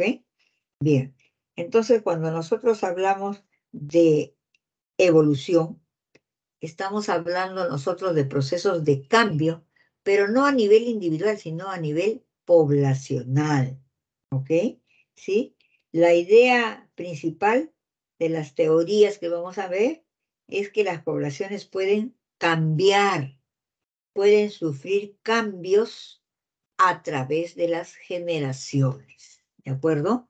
Bien, entonces tenemos ahí, ¿no?, Eh, algunas teorías que ya inclusive han sido obsoletas, pero las vamos a mencionar. Tenemos la teoría de Jean-Baptiste de Lamarck, ¿no?, que tiene dos bases fundamentales. La función crea el órgano y los órganos o caracteres adquiridos se heredan, ¿ok? ¿Sí? Los órganos que se usaban se desarrollan más que los que no se usan, que es la hipótesis de uso y desuso de las partes, ¿no? Así desarrolló esta teoría de los caracteres adquiridos, ¿ok? Un ejemplo clásico, ¿no?, es el desarrollo del cuello de las jirafas, ¿no? De acuerdo a Lamarck, las jirafas eran de cuello corto, como ven acá, ¿no? Pero estiraban su cuello para alcanzar las hojas más altas porque ellas son especialistas en comer esas hojas que recién están brotando, ¿no? Esas muy tiernitas, ¿de acuerdo? Entonces, como ellos estiraban sus cuellos para alcanzar estas hojas, esto hizo que sus cuellos se alargaran, ¿no? Y por supuesto, en la siguiente generación seguían haciendo lo mismo y el cuello seguía alargándose, ¿no? Y seguía estirándose hasta que su cuello se volvió ya progresivamente más largo y ya no tuvo que estirarse más. ¿De acuerdo? ¿Sí? Bien. Recuerden que esta teoría, ¿no?, esta teoría ya es una teoría que ya no tiene vigencia. Sin embargo, siempre se la nota porque es una teoría que nosotros debemos de recordar que existió, ¿no? ¿Sí? En la actualidad está rechazada, se ha comprobado que los caracteres adquiridos no se heredan. El ejemplo para, por ejemplo, el esfuerzo para desarrollar un órgano, ¿no? ¿Sí? No está comprobado, ¿no? Fíjense, acá, ¿no? Si fuera esto la explicación, pues no se puede. Acá tendría, pues, que habría crecido más de 1 metro, ¿no? Olvídense, ¿no? Puede haberse alargado unos milímetros, pero no eso, ¿ok? Por lo tanto, esto no es un carácter hereditario. ¿Por qué? Porque no ha habido un cambio en el ADN, o sea, en la información que se va a transmitir a los descendientes, ¿de acuerdo? Ese ha sido básicamente el rechazo por eso, ¿ok? Ya está obsoleta. Bien, la teoría del origen de las especies, ¿no? Esta teoría del origen de las especies de 1859, ¿no? Donde tiene que la hipótesis, ¿no? Darwinista, ¿no? Que fue expuesta en el libro El origen de las especies, ¿no? Señalaba dos ideas básicas: la variabilidad de la descendencia, ¿no? Y la selección natural, ¿de acuerdo? ¿Sí? Principalmente, ¿ok? Entonces, vamos a ver que en la teoría de la evolución por selección natural, se plantea que las poblaciones tienden, ¿no? a producir más descendientes de lo que el ambiente puede mantener, dando lugar a una lucha por vivir, ¿no? En esta lucha por la supervivencia, ¿no? Los caracteres heredables que tienen mejores adaptaciones son los que pueden sobrevivir, ¿no? Y que pueden reproducirse con ventaja sobre las otras, ¿no? ¿Sí? Bien, si una población con estas variaciones quedara aislada reproductivamente de otras, se podrá originar una nueva especie, ¿no? O sea, ya daba su versión de la especiación, ¿no? ¿Sí? Bien, entonces, fíjense que esta idea de Darwin ha sido seguida por muchos investigadores, ¿no? Y es ¿cómo se llama? Es importante que se diga que, por ejemplo, ¿no? Que se observa lo que se señala ahí, ¿no? La variabilidad de la ascendencia. Ojo, por ejemplo, todos los descendientes de una misma pareja, o sea, todos los hijos de una misma pareja, no hablo de parejas diferentes, de una misma pareja, son diferentes. Unos serán más aptos para cierta actividad y otros son aptos para otra actividad. ¿Se da cuenta? ¿Sí? Bien. Entonces, miren acá lo que presenta, ¿no? Que es los escarabajos de la hojarasca tienen colores similares a las hojas, ¿no? A las hojas secas, ¿no? Camuflándose mejor, ¿no? La selección natural es la responsable, ¿no? Entonces, los escarabajos de las hojas secas son las que sobreviven, en cambio van a ser fácilmente encontradas los escarabajos verdes. ¿Se da cuenta? Entonces, ¿qué pasa? Los escarabajos verdes desaparecen y solamente quedan los otros, ¿no? La supervivencia y el camuflaje los salvó, ¿ok? Bien, una de las cosas que hizo Darwin, ¿no? ¿Sí? Como cuando fue como naturalista a bordo del Beagle, que es un buque de la Marina Real, ¿no? Sí, es el hecho de llegar a la isla Galápagos, ¿cierto? Él recorrió, pues, durante 5 años, recorrió todos los mares porque fue galardonado como el naturalista y creo que solamente tenía como 23 años, ¿no? Bien, entonces él comprobó, por ejemplo, que en la isla Galápago, ya ustedes saben de qué queda, en el Ecuador, y la isla de Cabo Verde en África, tenían climas muy parecidos. Pero, ahí viene el pero, ¿qué cosa pasaba? Las especies que habían en esas islas eran completamente diferentes, a pesar que tenían un clima muy parecido, ¿no? Además, estas especies tenían gran parecido con las que había en las costas, tanto de América como de África. ¿Está bien? Porque estoy hablando de las islas, en la costa, ¿no? Esto es más fácil de comprender si se acepta que las especies de las islas procedan de algunos individuos que llegaron del continente y por supuesto se fueron adaptando al ambiente de la isla, ¿no? ¿Sí? Bien, entonces, por eso es que a él le llamó muchísimo la atención, ¿no? Cuando observó estas, ¿cómo se llama estas aves? Las aves, los pinzones, ¿no? Unas aves, ¿no? Unas aves importantes, ¿no? Él vio, vio mucho, ¿no? Cómo las aves del continente eran diferentes a las aves que había en las islas, ¿no? Y que inclusive, ¿no? Ahí en las Islas Galápagos, ¿no?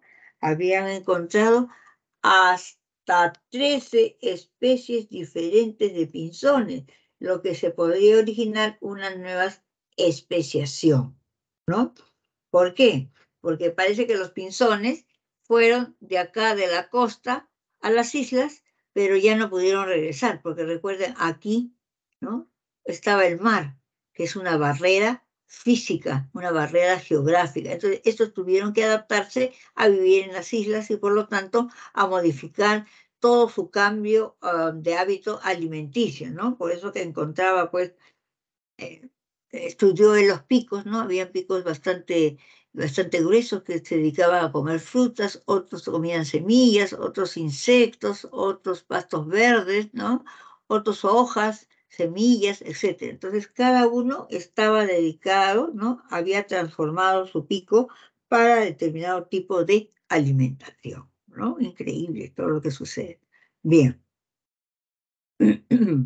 Después tenemos que ver nosotros, ¿no? La teoría de las mutaciones, la teoría de Hugo de Bryce, ¿ok? Este notable científico descubrió que las mutaciones, ¿no? Eran variaciones hereditarias discontinuas que provocan cambios amplios, ¿no? Pero que se pueden observar fácilmente, ¿no? En su obra de 1901, La teoría de la mutación, define a las mutaciones como variaciones hereditarias determinadas por la presencia de genes en los cromosomas que provocan estos cambios. ¿Ok? Bien. No consideró a la selección natural como la primera causa de la evolución. ¿Ok? Su material de estudio fueron las plantas del género Oenetera. ¿Ok? Bien. En su obra de 1901, plasma las ideas señalando que las mutaciones son el agente creativo del cambio orgánico frente a la selección natural, dando lugar a una evolución discontinua frente al gradualismo postulado por Darwin. ¿Ok? ¿Sí? Bien.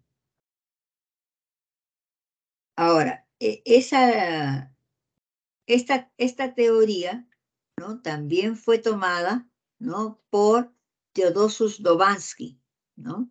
Donde él fundamentó una teoría llamada neodarwinista o teoría sintética, ¿no? O teoría de la corriente científica que engloba, ¿no? La teoría de la selección natural de Darwin, las teorías de tanto de Gregorio Mendel como de Morgan. Es decir, ¿no? Hace la fusión, si se quiere decir, ¿no?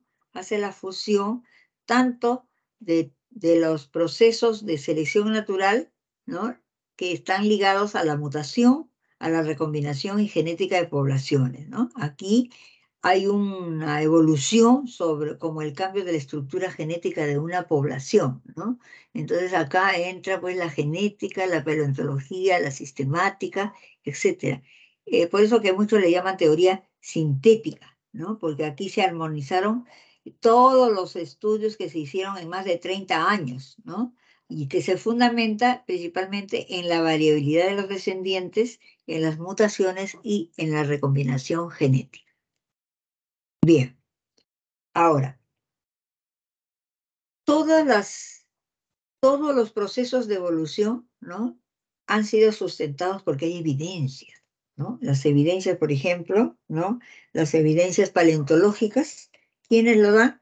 Pues lo dan los fósiles, que son restos de organismos primitivos, ¿no? Del pasado. Entonces nos dicen cómo era y cómo somos antes, cómo ha cambiado esa forma de vida, ¿no? También por ejemplo, la embriología, ¿qué cosa estudia? Las semejanzas de desarrollo embrionario de diferentes organismos, ¿no? Es una prueba de la evidencia de la evolución. Entonces, así tenemos, por ejemplo, si podemos en esta primera fase, estos son unos maravillosos dibujos, ¿no? ¿Sí? Que permiten, de Haeckel, justamente, ¿no? Donde pone embriones de 8 vertebrados diferentes, ¿no?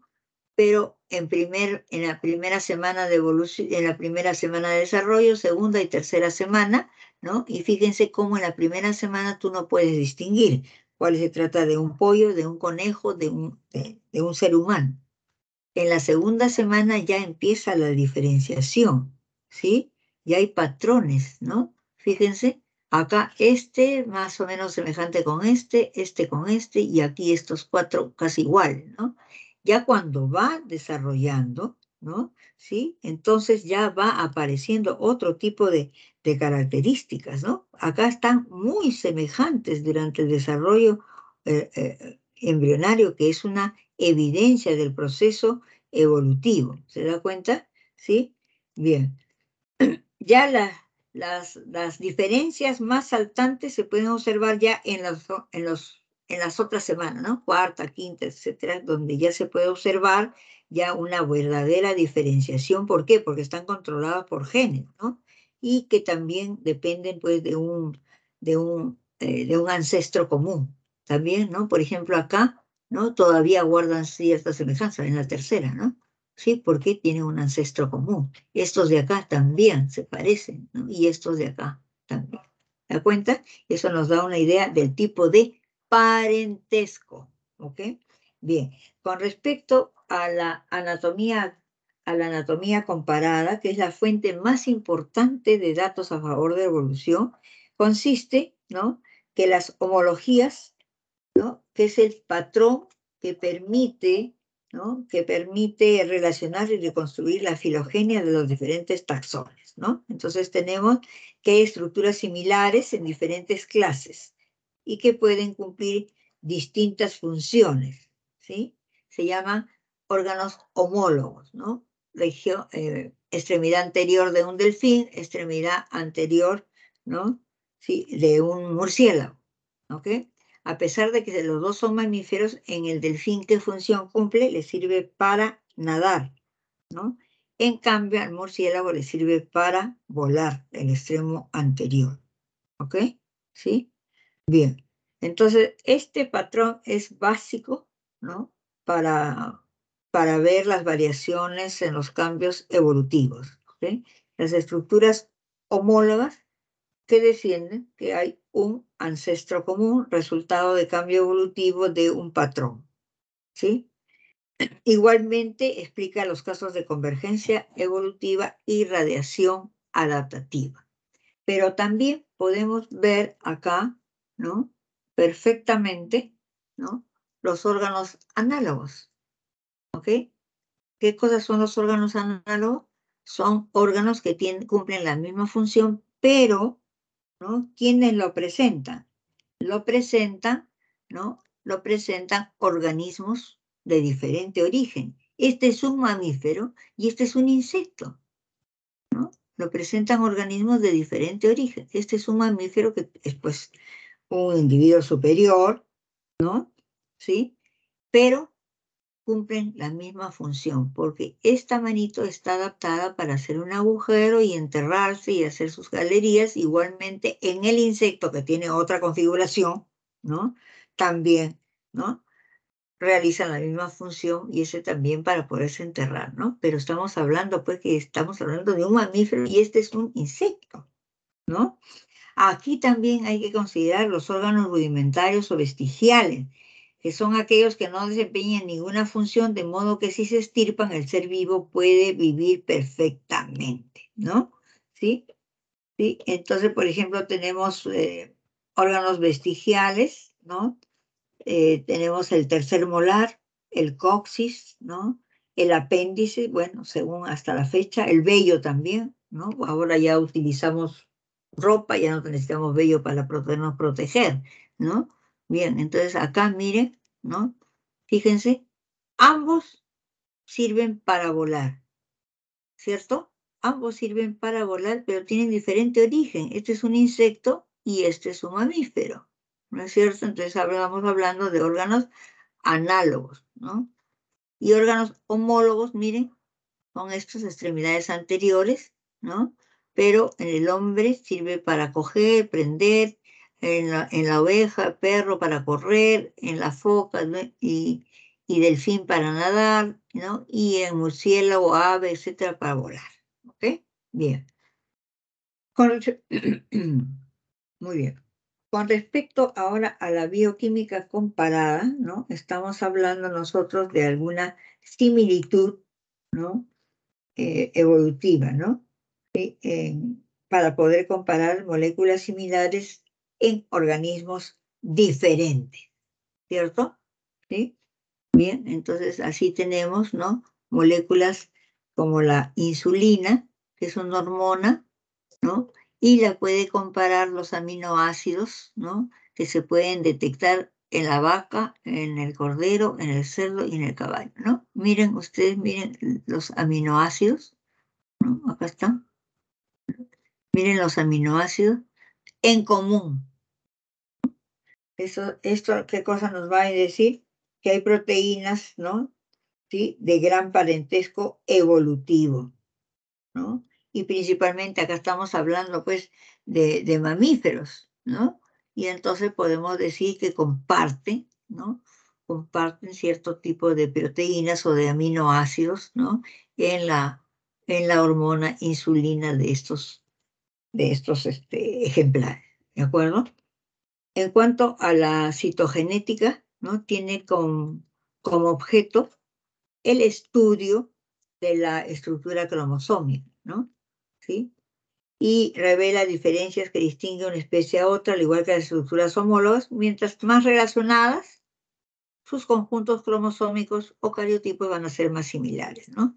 Por ejemplo, el cariotipo de un orangután, ¿no? Y del chimpancé son iguales, casi indistinguibles, ¿no? Porque tiene 48 cromosomas y a su vez muy parecidos al hombre con 46. Por último, otra evidencia es la biogeografía, que se encarga del estudio de los patrones de distribución geográfica, ¿no? Considerando la evolución de las distintas áreas y de la diversidad biológica, ¿no? Así podemos, con la filogenia, reconstruir la historia natural de la Tierra. Aquí tenemos, ¿no? Por ejemplo, la familia de camélidos se diversificó de acuerdo a su distinta adaptación en los diferentes hábitats. Y se considera, ¿no? Miren, que de acá, de tener estos camélidos, esta apariencia, luego cuando han sido adaptadas, ¿no? Ya aquí en Sudamérica, ¿no? Y corresponde a esta versión, ¿no? ¿Sí? Esto constituye una prueba biogeográfica más de la evolución, ¿no? Porque acá, ¿cómo se llama? Se puede interpretar fácilmente las relaciones filogenéticas área-taxa, ¿no? Bien, hay varios mecanismos de evolución, ¿no? Como son la selección natural, la mutación y la migración. Hay una microevolución, es el proceso por el cual los organismos sufren pequeños cambios en el tiempo. En cambio, macroevolución, ya hay cambios mucho, mucho mayores, ¿no? Y la especiación, principalmente, ¿no? es por el cual las especies evolucionan a otras especies, ¿no? ¿Por qué? ¿No? Porque van a adaptarse a los nuevos cambios ambientales, ¿no? Por ejemplo, pueden haber un aislamiento geográfico, o sea, cuando hay una barrera física, y entonces puede adaptarse a una misma a otra especie.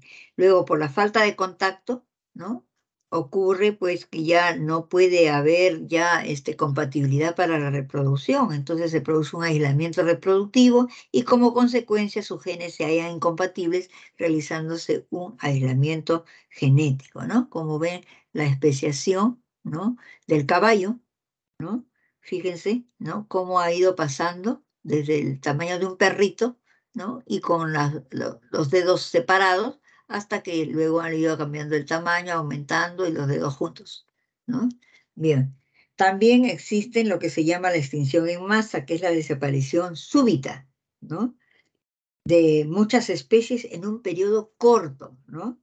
Y también seguida de la radiación adaptativa, que es una evolución rápida de muchas especies, usualmente en pocos millones de años, ¿ok? Bien. Por último, para poder cerrar, no podíamos dejar de hablar, ¿no? De lo que acontece en la especie humana, ¿no? Ya lo había dicho Darwin, ¿no? En su libro El origen del hombre, ¿no? Planteó la hipótesis de que el hombre y los simios comparten de un ancestro común. No que, ojo, por favor, aclarando, no que el hombre desciende del mono, sino que comparten, o sea, son familias, comparten un ancestro común, ¿no? Todo esto basándose en estudios de morfología y patrones de conducta comparada, ¿ok? Fíjense que de lo que dijo Darwin, ¿no? Hace más de 150 años, ¿no? Las evidencias fósiles que se han encontrado sobre el origen del ser humano, ¿no? Consisten mayormente en unos pocos dientes y fragmentos de huesos, ¿no? A veces son raros, pues, los fósiles completos, ¿no? ¿Sí? Pero lo que sí se puede decir es que los mamíferos evolucionaron de un tronco de reptiles primitivos, ¿no? Como ven, ¿sí? De reptiles primitivos, como se ve acá, ¿ok? Ahora, los monotremas, como el actual ornitorrinco, y también son ovíparos, ¿no? Y el equidna, ¿no? Son ovíparos, pero nutren con leche a la progenie. Los marsupiales, como son los canguros, ¿no? Son vivíparos, pero sus crías nacen diminutas y crecen en una bolsa. Los placentarios, como ya los mamíferos actuales, ¿no? Tienen su conexión nutritiva a la placenta entre útero y embrión, ¿ok? Luego vienen ya los placentarios, ¿no? Estos originaron los carnívoros, originaron también a los mamíferos, a los miembros del orden de los primates, como se señala acá. ¿Ok? Entonces, la evolución de los primates comenzó cuando las primitivas musarañas, ¿no? Esas primitivas musarañas se adaptaron a la vida arbórea, ¿no? O sea, hay una combinación de la adaptación de los primates que incluye grandes cerebros, uso de herramientas, etcétera, ¿no? Ahora, los primates tienen 5 dedos en sus extremidades, ¿no? Están capacitados para coger ya los objetos de manera prensil, ¿no? También el dedo oponible, ¿no? La postura erguida, etcétera, ¿no? O sea, hay una serie de modificaciones y acá tenemos algunos de los restos, ¿no? ¿Sí? Bueno, acá tenemos, por ejemplo, los principales homínidos, ¿no? Tenemos a Sahelanthropus canadensis o tumay, es una especie homínida extinta ya, ¿no? ¿Sí?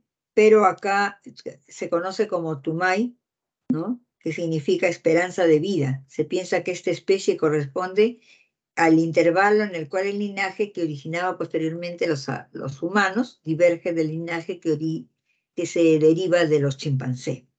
también el Horrodin tugenensis. Es el segundo más antiguo después del Tumay, ¿no? Y está relacionado con los humanos modernos y es la única especie clasificada con este género Horrodin. El nombre fue dado, ¿no?, por quienes encontraron los fósiles en las colinas de Kenia en el año 2000. Luego el Ardipithecus ramidis, ¿no? Ramidis, que significa raíz, ¿no? Que el hallazgo fue hecho sobre la base de su posición estratigráfica entre dos estratos volcánicos. Este fósil fue descrito primero como una especie de Australopithecus, ¿no? Pero sí, luego ya sus colegas le colocaron el nombre de Ardipithecus. Sin embargo, existe el consenso entre la mayoría de los estudiosos de la evolución, ¿no?, de que todos los homínidos derivan de los australopitecinos, ¿no? Tenemos el primero, a Lucy, ¿no?, que sabemos que fue una hembra y murió aproximadamente a los 20 años. Se encuentran sus dientes, sus mandíbulas, ¿no?, y buena parte de su esqueleto, ¿no? ¿Sí? Y además, ¿no?, que sabían que su posición era bípeda. Eso era lo importante. Luego tenemos el Australopithecus africanos, ¿no?, el Australopithecus robustos. Luego ya apareció el Homo erectus, ¿cierto?, de los fósiles, ¿no?, de homínidos que podía haber aparecido, ¿no? Este niño de Turkana, encontrado en Kenia, ¿no?, tenía una capacidad craneal ya de 880 centímetros cúbicos, ¿no? No hay evidencia qué cosa ocurrió, ¿ok? Pero sí en Europa apareció ya el Homo sapiens neanderthalis, ¿no? Esos neandertales, ¿no? Acá, ¿sí? Estos aparecen, ¿no?, ya como una subespecie del Homo sapiens y tienen muchas características, ¿no? Estos se extinguieron fácilmente, ¿no? Y luego aparecieron ya los cromañones, que le llaman acá, ¿no? Estos cromañones, sí, que tienen la misma apariencia de los seres vivos modernos del Homo sapiens, ¿no? Y estos eran cazadores, hacían una variedad de herramientas, ¿no? Y también vivían en cuevas que representaban a los animales y las labores que realizaban, ¿no? Muy bien. Pero recordemos que cada vez que se estudiaba, ¿no?, entonces aparecían más y más especies, y entonces ya no había cómo nombrarlos. Apareció entonces este investigador biólogo Carlos Linneo, ¿no?, que estableció los fundamentos para la clasificación de los seres vivos y el esquema moderno de la nomenclatura lineal, con lo que dio origen a la aparición de la taxonomía, que se encarga de la clasificación de los seres vivos. Esta ordenación sistemática, ¿no?, condujo que los seres vivos deberían de ser agrupados en categorías o taxa, ¿no?, siendo las principales categorías a partir de acá: reino, filum para los animales, división para los vegetales, clase, orden, familia, género y especie. ¿Ok? Bien. ¿Qué significa esto? Que las especies se agrupan en géneros, los géneros en familia, las familias en orden, orden en clase, clase en filo o división, y esto en reinos. ¿De acuerdo? Además, hay unas intermedias, ¿no? ¿Sí? Bien.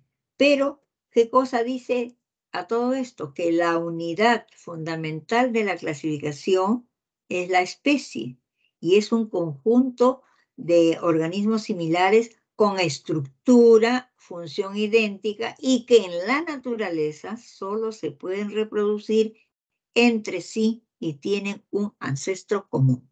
¿Ok? Bien, miren, ¿no? Entonces, fíjense, acá solamente dos ejemplos vamos a dar, ¿no? Reino vegetal y la paloma, reino animal. Filum, ¿no? Filum cordata para los animales, división traqueófita para los vegetales. Clase angiosperma, clase aves, orden cluniforal, columbiforme, familia gramínea, columbide, perdón, género sea, género columba, especie maíz, ¿no? Especie Libia. Y nombre científico binomial, 2 palabras, género y especie, ¿no? Acá está un poco mal escrito, ahorita lo vamos a poner. Columba Libia, ¿ok? Bien. Igualmente la nomenclatura, ¿no? Se refiere a los nombres científicos. También fue establecido por Linneo y se basa en las 2 palabras, género y especie, por eso se llama nomenclatura binaria, binomial, ¿ok? Donde el género se escribe con letra mayúscula y la especie con letra minúscula, ¿de acuerdo? ¿Sí? Acá tenemos un ejemplo, ¿no? Y como estamos escribiendo ahora en la computadora, todo se hace, ¿no? Todo lo vamos a hacer en cursiva, ¿de acuerdo? Pero si lo hacemos manualmente, podemos subrayar Homo, levantamos el lápiz y subrayar Sapiens, ¿de acuerdo? Si es que queremos subrayar, ¿ok? ¿Sí? Bien. Recordemos que esta está escrito en latín, ¿ok? Tiene como finalidad que nosotros lo reconozcamos en cualquier parte del mundo, porque le podemos llamar muchas cosas en nuestro quehacer diario, en nuestras costumbres, en nuestro lenguaje, pero esto no va a variar en ninguna parte del mundo, ¿ok? ¿Sí? Carlos von Linneo, publicó su trabajo Especies de plantas, ¿no? En 2 volúmenes en la que establecía las reglas para la nomenclatura botánica que ahora se utiliza para todas las especies, ¿no? Por ejemplo, tenemos, ¿no? El conocimiento que Rupícula peruviana, ¿no? Es un nombre científico, es el gallito de las rocas, ave nacional. La cantúa buxifolia es la cantuta, la flor nacional, ¿no? El Mycobacterium tuberculosis es un microorganismo, una bacteria causante de la tuberculosis. Acá está escrito, miren, el maíz, sea maíz, es como se escribe. Solanum tuberosum, la papa. Canis familiares, el perro. Aedes aegypti, el mosquito, que ahorita dice que está dando una cantidad de casos en todo el país y ha matado ya a un centenar de personas, ¿no? ¿Sí? Bien.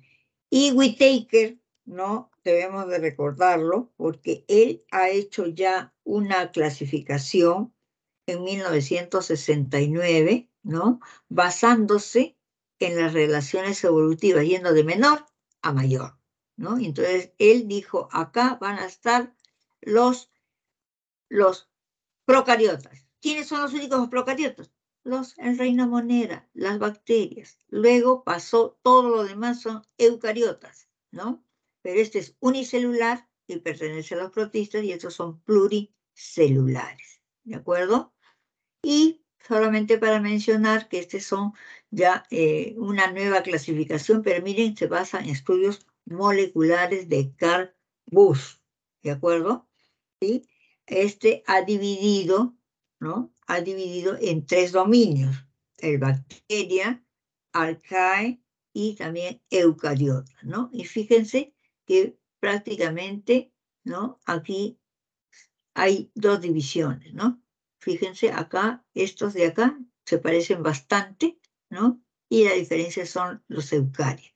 Este es un mapa filogenético, ¿no? Donde todavía, ¿cómo se llama? No se viene utilizando. Lo que más se viene utilizando actualmente es lo que dio Whittaker. ¿Por qué? Por esto, por sus relaciones evolutivas. ¿De acuerdo?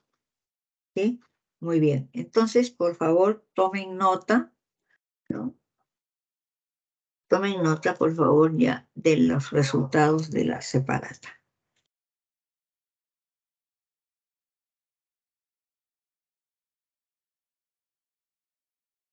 Bien, chicos, con eso damos por finalizada la clase de hoy y nos vemos ya la próxima semana. No se olviden, hagan sus ejercicios, siempre es bueno, ¿no? Que nosotros